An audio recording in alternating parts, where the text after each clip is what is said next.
Parfois, dans le silence de la nuit, un homme se pose des questions profondes. Alors qu'il était allongé sur son oreiller, le prophète William Branham regardait le plafond, pensif. Il se demandait comment cela serait de l'autre côté.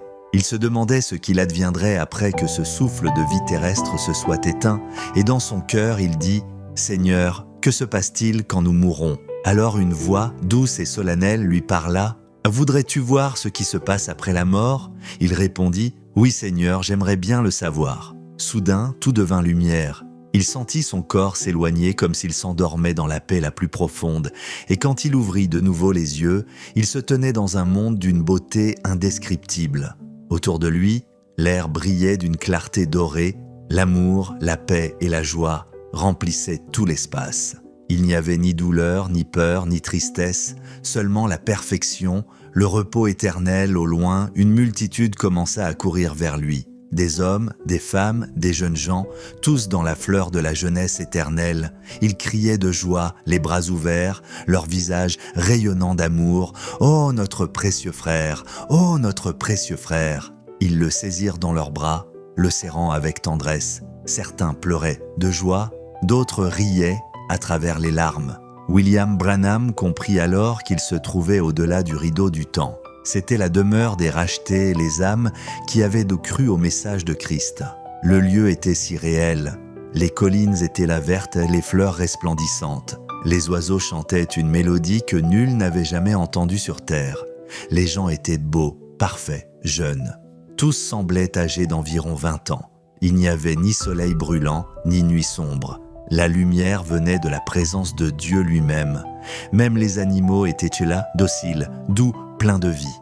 Des chevaux, des agneaux, des lions paisibles, tout respirait la paix divine. Puis, au loin, il aperçut 2 figures qu'il connaissait, c'était Hope, son épouse bien-aimée, et Sharon Rose, leur petite fille partie trop tôt. Elle courait vers lui, leurs visages illuminés par la gloire. Hope le serra dans ses bras et dit doucement « Mon bien-aimé, tu es enfin ici. » Et Sharon souriait, pleine de lumière.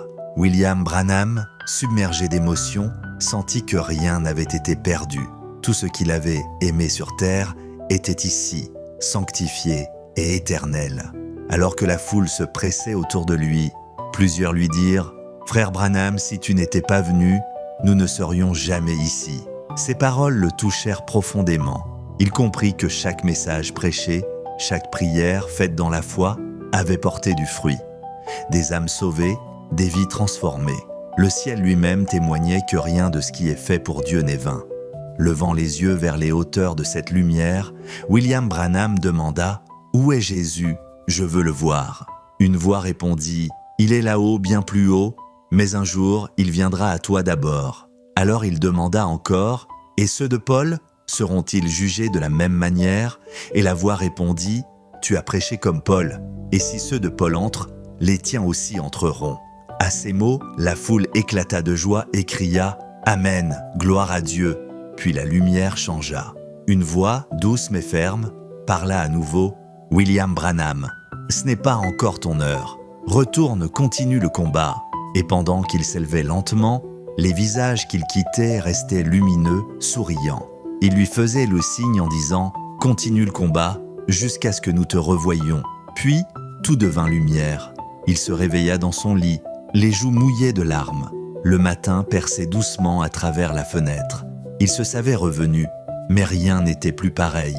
Il avait vu au-delà du rideau du temps, et il savait désormais que la mort n'est pas la fin. C'est simplement un passage vers la maison véritable, et il dit à ceux qui l'écoutaient « Vivez pour Christ. Faites du bien pendant qu'il est encore temps.